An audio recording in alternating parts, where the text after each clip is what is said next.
Start.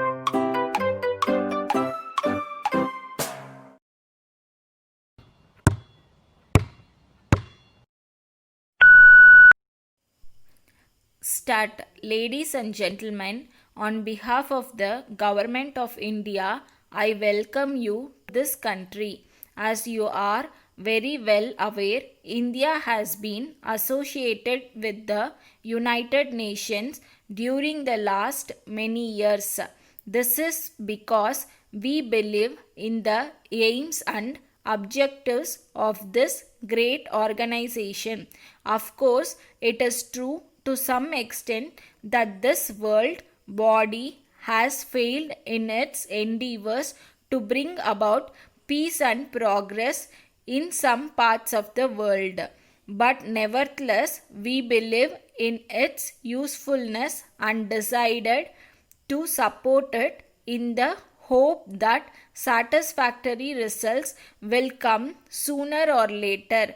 We are gathered here today to discuss about the various problems faced by the countries in Asia. During the last many years, these problems have been considered in the world context. As a result, these countries have been neglected. It was not considered important enough for as much attention to be given to it as was given to certain other parts of the world. But we have to attach more importance to the problems in Asia because they affect us more intimately. As far as India is concerned, one problem which demands immediate attention is food. It is an extraordinary state of affairs that in a country like India, we do not have self-sufficiency in food. There is obviously something wrong in our approach to agricultural. I have, however, no doubt in my mind that India can produce enough food, if not immediately, but in the course of a few years.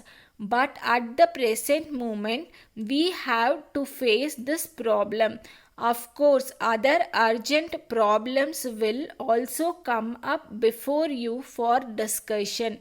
Looking at these problems from a long term point of view, it seems to me that various deficiencies have to be made good. We have to increase our production, both agricultural and industrial, in order to see that the standard of living of our people is increased to a great extent.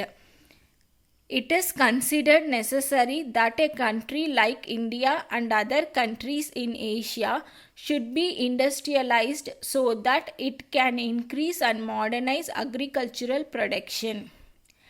It is important in this context that advanced countries should help us in this process with capital equipments and their special experience.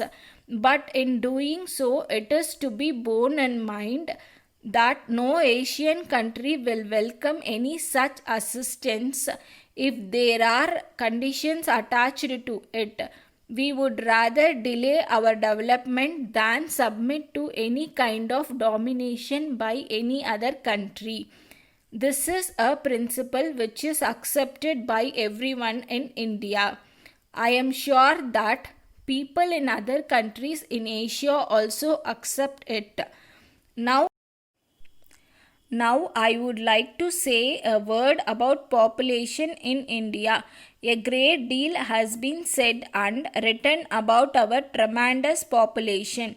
It is true that we cannot solve any problem if our population growth is not checked efficiently and as quick as possible.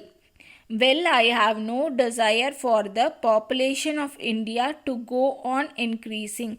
I am all in favor of checking this growth. Finally, ladies and gentlemen, you have come to this country for the first time. I believe that one of the points you have to determine is the location of your temporary headquarters.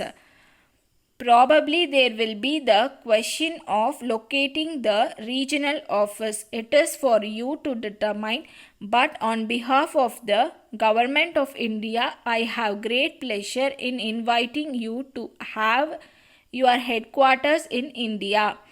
I once again express my welcome to all of you and wish you success in your endeavors. Letter from Mrs. Johnson and Company Limited, Madras to Mrs. Patel and Company, Bombay.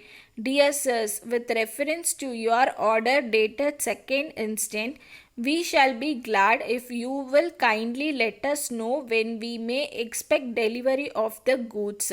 We wrote to you on this subject last month, but up to this time we have not received any reply from you in the matter. We must have a definite promise of early delivery by return of post. Otherwise, we may have to cancel the order altogether, as these goods are urgently required and our work here is being delayed in consequence of their non-delivery.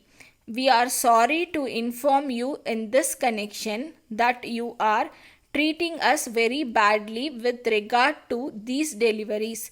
We also wish to inform you that unless immediate steps are taken to prevent such long delays, we shall be compelled to transfer our orders to another company who will treat us with more consideration.